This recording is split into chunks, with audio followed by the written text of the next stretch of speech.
Öz elingdi, öz dilingdi, öz ata saltыңды үйрен, bil. Жана аны көздің қарегіндей аяр сақта, ал сенің өмірің, көрер күнің, içer суың.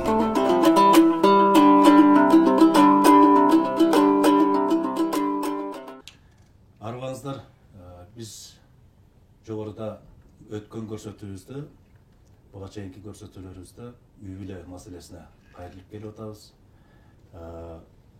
Албетте, Кыргыздын тарыхын, же болбосо тарыхчыларыбыз тактап, жазып кеткен маалыматтарга таянсак, ошол байыркы замандан бери, биздин заманга чейинки учурлардан бери ошо Кыргызда бар кылып, бүгүнгө чейин жок кылбай, улут катары, мамлекет катары кармап келген ушул үй бүлө тарбиясы, үй бүлө, анын ичинде ошо үй бүлөдөгү салттуу тарбия.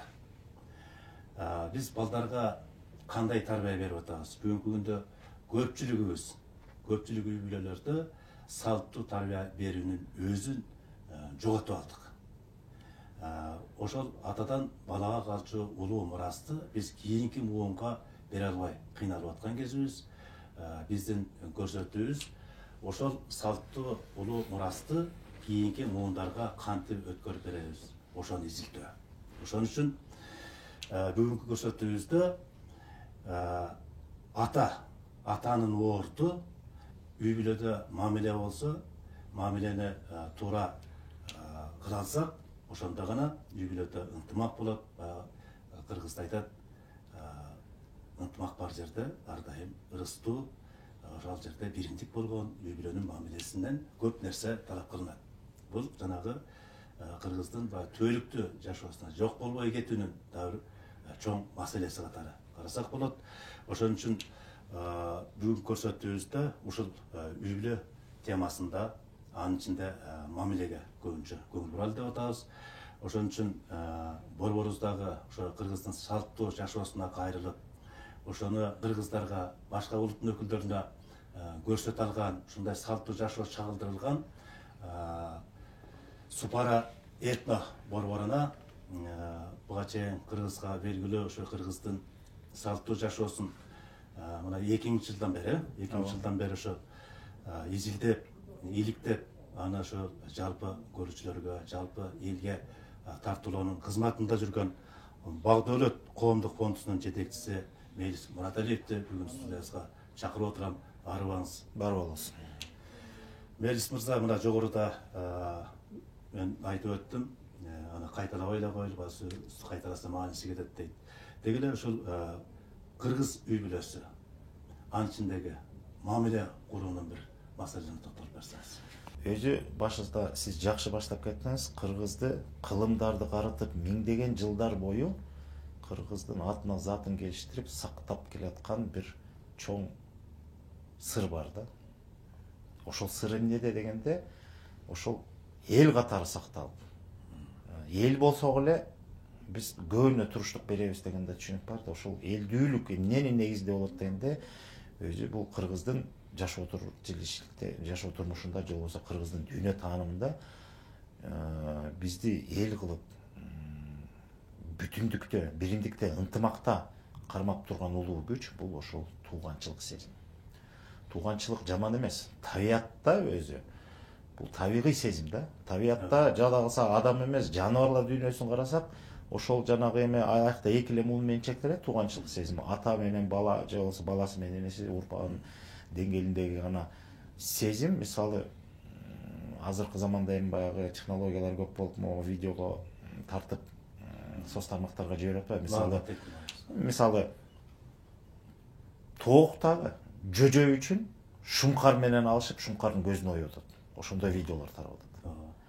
Эгерде балапаны жок болсо, тоок менен шумкарды беттештик койчу, жөн эле жем болот да. Бирок баласы үчүн шумкардын көзүн оюп атпайбы. Ушул сыңарындай бул табияттагы көрүнүштөн улам биз билебиз, табияттагы эң ушундай бир жакындыкты байлап турган сезим бул тууганчылык, кандаш. Анан кыргыздар биз ошого абдан чоң маани берип келебиз. Карап турсаңар, эл деген бул өзүнчө тутум да биздин түшүнүктө. Биз айтабыз, кыргыз эли 3 канаттан куралат дейт. Оң сол иш. Ар бир канат уруулардан түзүлөт. Ар бир уруу уруктан түзүлөт. Ар бир урук тукумдардан, ар бир тукум үй бүлөлөрдөн. Ошол элдүүлүктүн бирдиги чени бул үй бүлө. А үй бүлө биз билебиз. Ар бирибиздин үй бүлөбүз бар. Үй бүлө бир түтүн булатып, баягы бир ар бир уруунун, ар бир тукумдун ирет катарын толуктурган бирдик бул үй бүлө.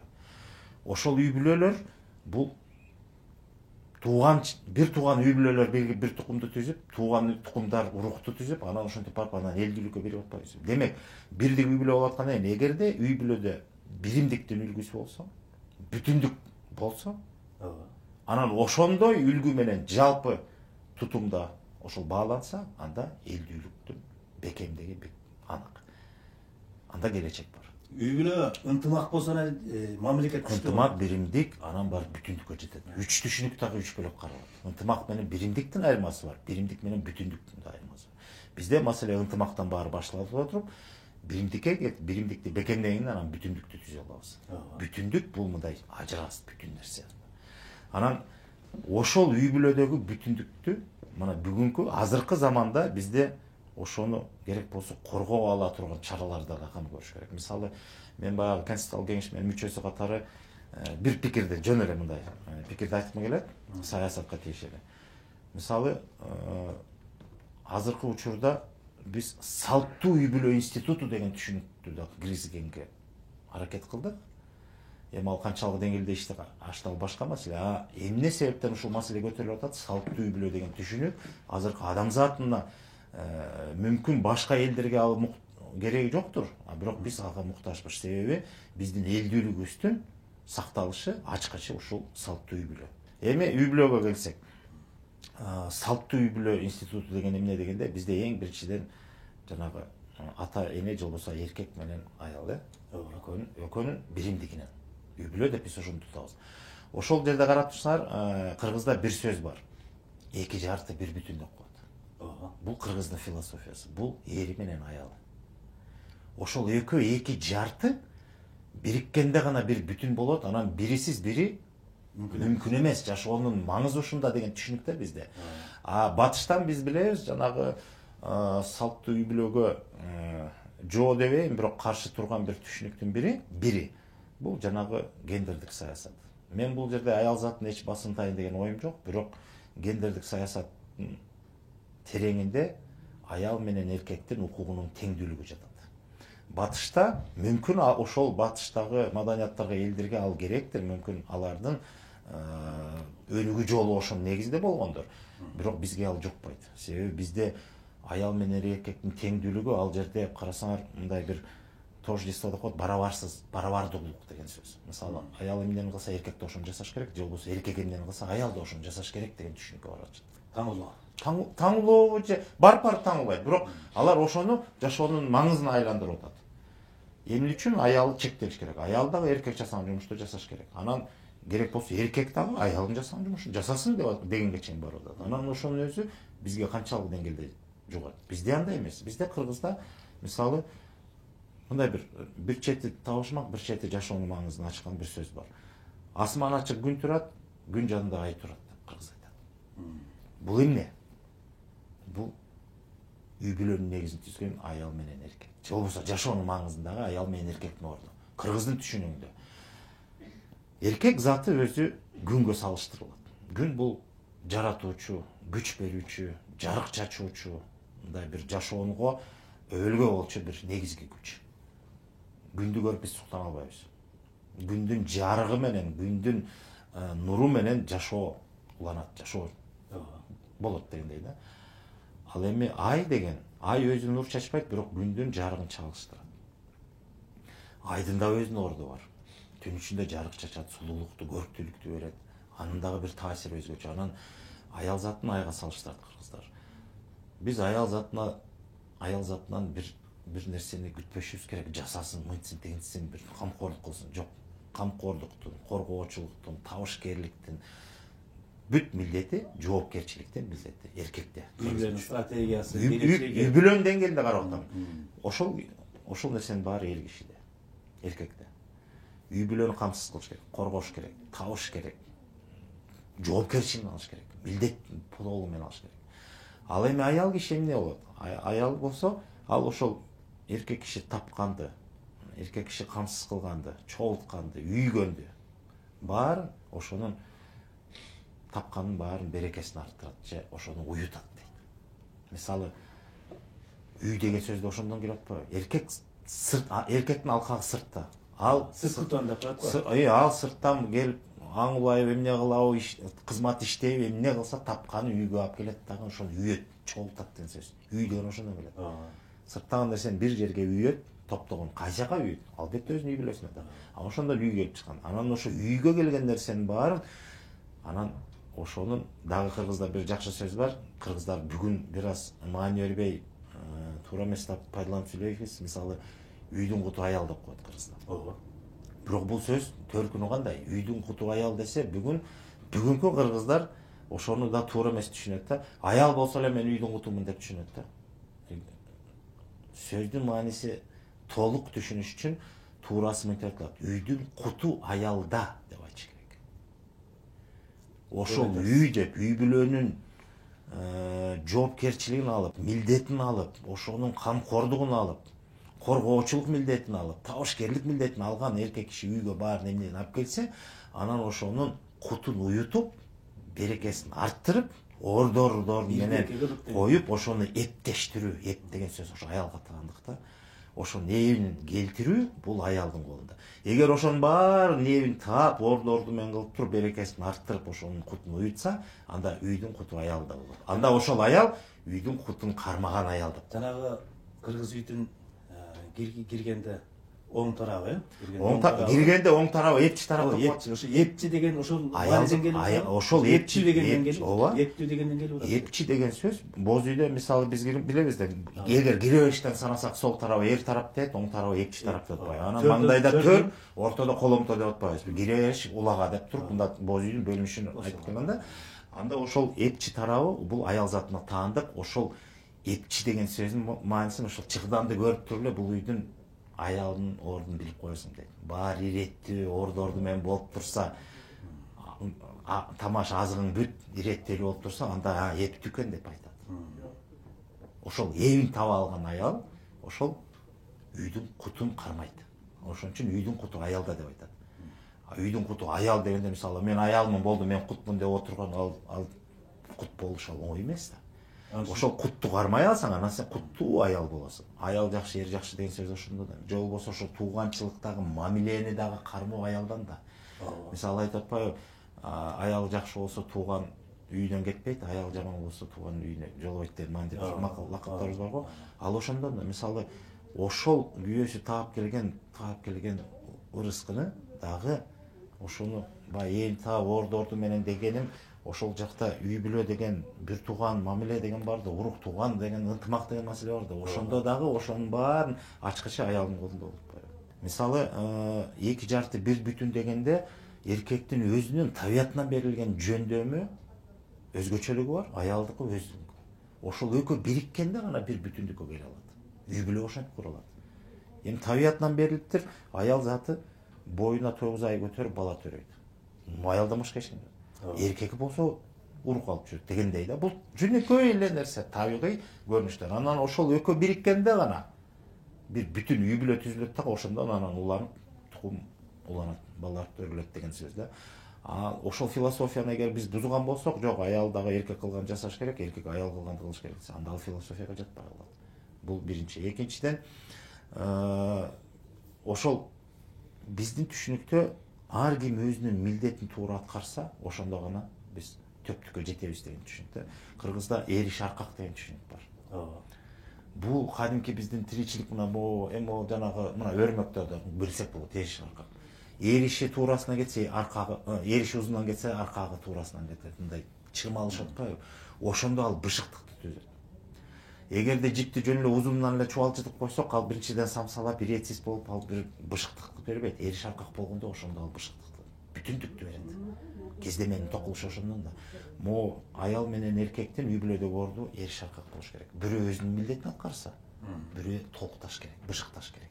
Бири-бирин эриш аркак болуп, бири-бири менен камыр жумур дегенде, же болбосо бир бүтүндүктү түзөт. Анан ошол бүтүндүк ажыра кыз. Мына ушу Ыдырабайт. мамиле. Ал ошол мамиленин негизинде. Мамиленин негизинде ошонун баары. Кыргызда аял менен эркектин ордун карап көрсөөр макалдар эле айтып турбайбы?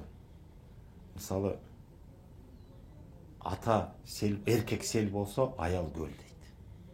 Ушул макалда дагы сел деген ооба бул күч, ал бут чоң бир кубат, ал керек болсо кыйратуучу да болуп кетиши мүмкүн. Албетте.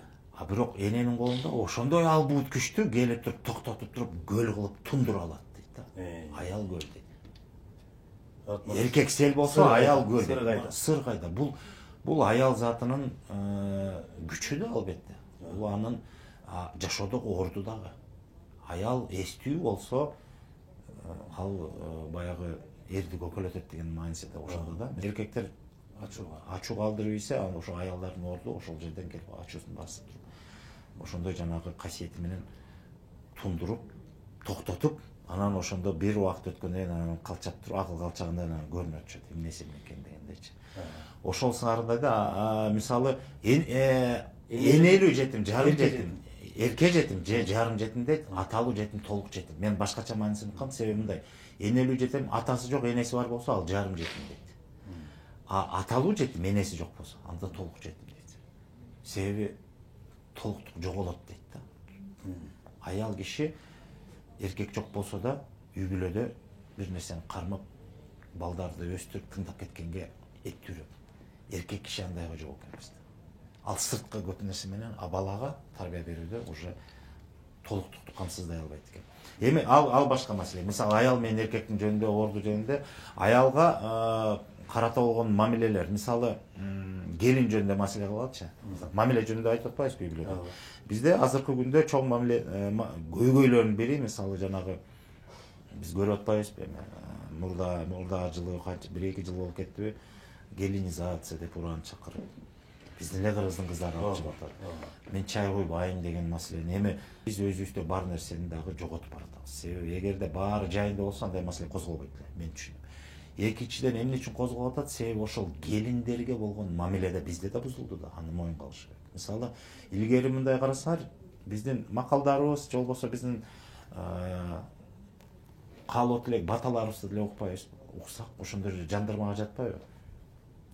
Кыргыз сөз баккан эл сөздүн түйүнүн чече билген да. Мисалы, биз бүгүн бирөө үйлөнсө, үйлөнгөн жигитке биз кандай каалоо тилек айтабыз? Куш боң бек болсун дейбиз, туура. Кызды болсо мынтип айтабыз, барган жеринен баар тапсын, же болбосо тууруң бекең болсун дейбиз. Конгон жер. Кыздын барар жери үйө деген ошондон да. Ал барып тууруга конот деген сөз. Кызды биз куш сымал, келинди да куш сымал көрүп атабыз. Эми үйлөнгөн балага куш боң бек болсун деп атпайбызбы? Демек, куш ким? Ал келин. Ал келин өзү куш болуп келет. Кыргызда куш бул бакыттын белгиси, куш өзү. Кыргыз эле эмес дагы. Мисалы, Кыргызда башка макал бар. Башына куш конду, элине кут түштү деген сөз бар.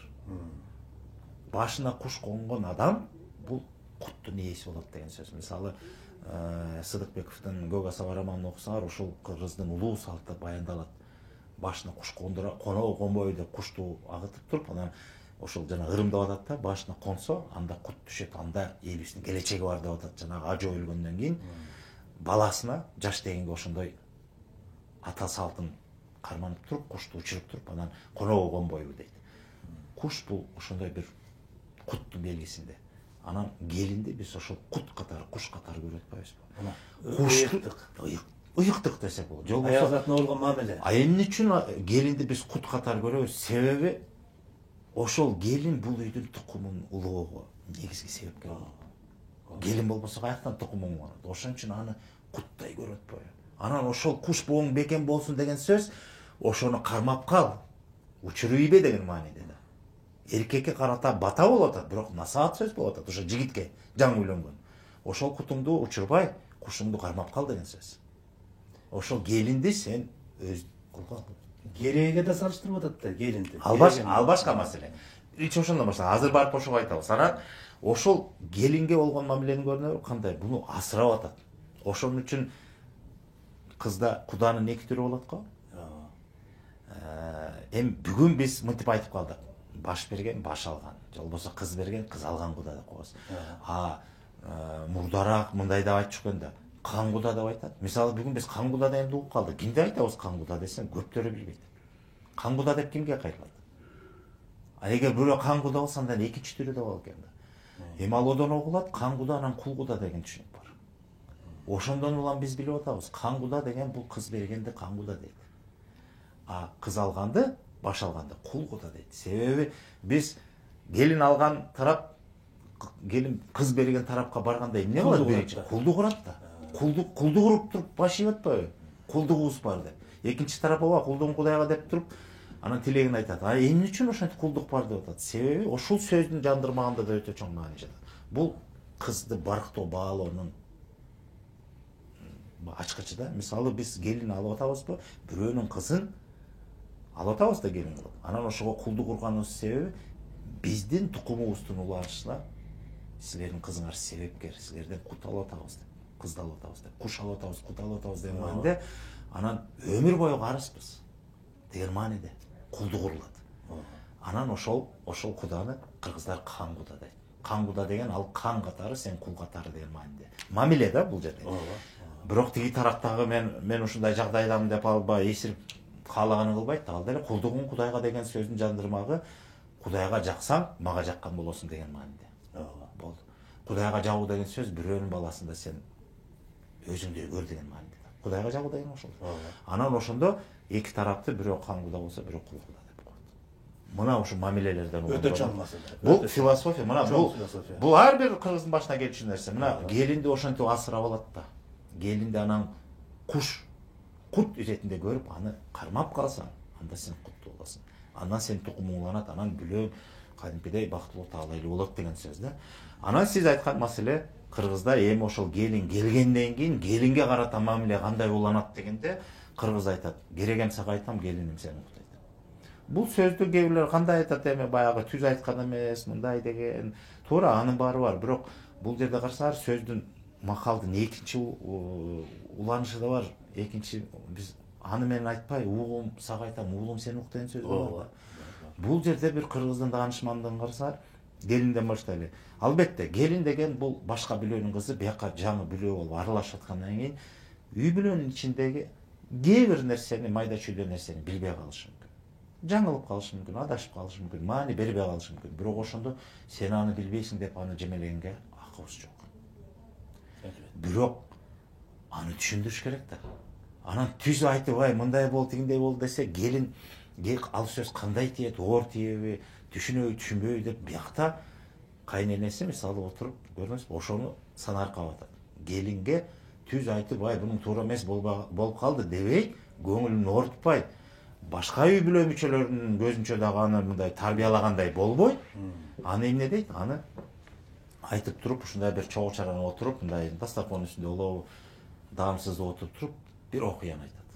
Окуя аркылуу. Ал окуяда ушул жагдай, ушул келин кетирген бир кемчилик болсо, же жаңылыштык болсо, ушул жагдайды башка бир бүлөнүн окуясы кылып айтып, анан ошентип жаман болуп калбады баягы. Эгерде ушуну туура түздөп кетсе, андай болмок эмес, жакшы болуп кетмек деп мындай бир насаат иретинде айтат дагы. Келин кулагына баарын, ошонун баарын сырга кылып кабыл алат дагы. Мына мен бул жерден адашкан турбайм деп түздөп кетти. Кабыл алат. Ошондо эч кимдин баягы көңүлүн да оорутпай, бирөөнүн беделин да түшүрбөй, ушул жерде тарбияны анан атайлап тарбия эмес, бул ошол кемчилик кайталанбасын деген негизде. Мамиленин негизинде гана ошо бүтүндүктү сактоо. Дипломатияда азыр сөз менен айтканда. Экинчи маселе, угум сага айтсам, уулум сени уктайт. Бул эмнеден улам айтылып калган сөз? Бул келинге байланыштуу сөз. Эгер жаңы үйлөнгөн уул болсо, мына аялы бар, бүлөнүн ээси.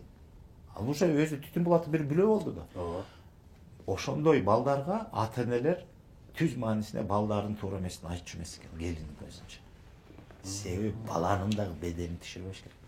Өзү бир үйдүн ээси болуп туруп, анан ошого чейин анан атасы акыл үйрөтүп атат деген сөз келиндин көзүндө ал баланын орду төмөндөйт да. Себеби үй бүлө курганга чейин ушуну билбейсиңби деген маанидер да болбосун деген сөз да. Ошон үчүн уулу туура эместик кетирсе, анда жанагыдай мааниде, кыйыр мааниде бир окуяны айтып туруп, уулуна тиешелүү кылып, акылды акырын билгизбей айтып койгон, уулу аны түшүнүп кабыл алган. Бул жерде мен адаштым. Болбосо маселенин баары эмнеде жатат? Маселенин баары үйлөнгөнгө чейин тарбия берип бүтүш керек. Бирок кокус кайсы бир учурлар, жагдайлар эске алынбаган бир шарттарда ушундай бир туура эместик кетсе, ошону түздөөнүн амалы көрдүңөрбү? Керек эмсага айтам, келиниң сен уктап туруп келиндикин өзүнчө жолу менен көңүлүн оорутпай, жүрөгүнө тийгизбей, бирок туура багытка бет көрсөтүп үндөп кетүү. Уулунун туура эместиги болсо ошондой.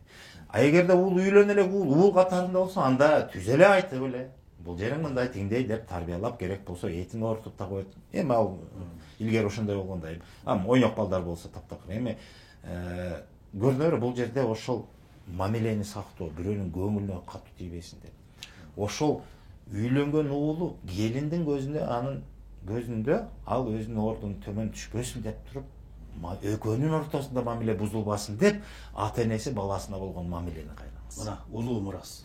Мурас деген улуу, тарбия деген ушундай. Мына ошол келин уул ошону көрүп, алар балдарына берет да аны. Албетте, ошо өз эмнени көрсө, баягы кыргыздын макалы, уязда эмнени көрсө, ушканда ошону алат дегендей, ошол үй бүлөдөн башталган. Эми ал үйлөнгөн келин жөнүндө кыргызда айтат: тегиңди сактайм десең, уулду тарбияла дейт.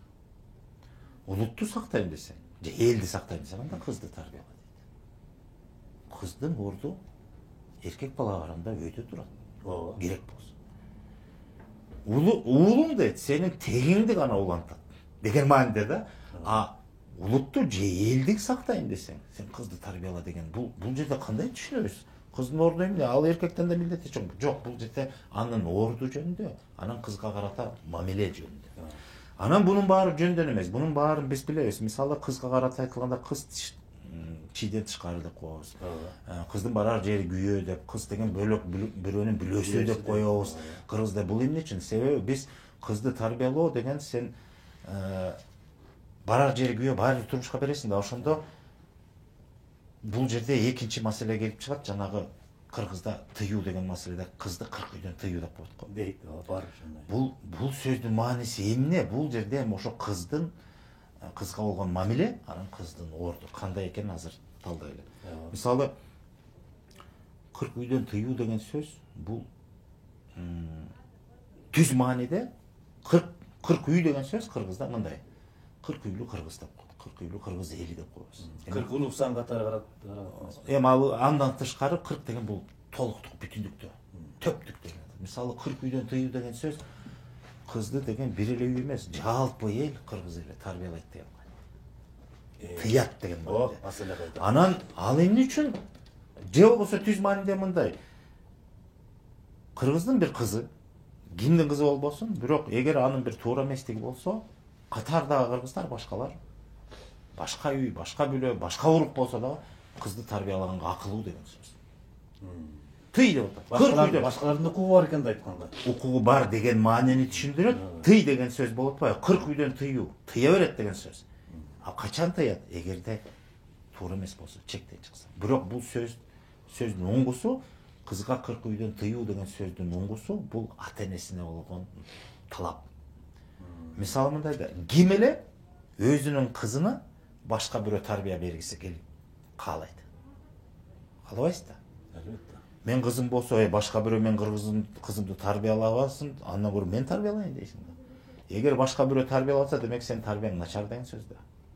Ошо 40 үйдөн тыюу деген сөз кыргызды бүт кыргыз тарбиялаганга акылуу деген сөз.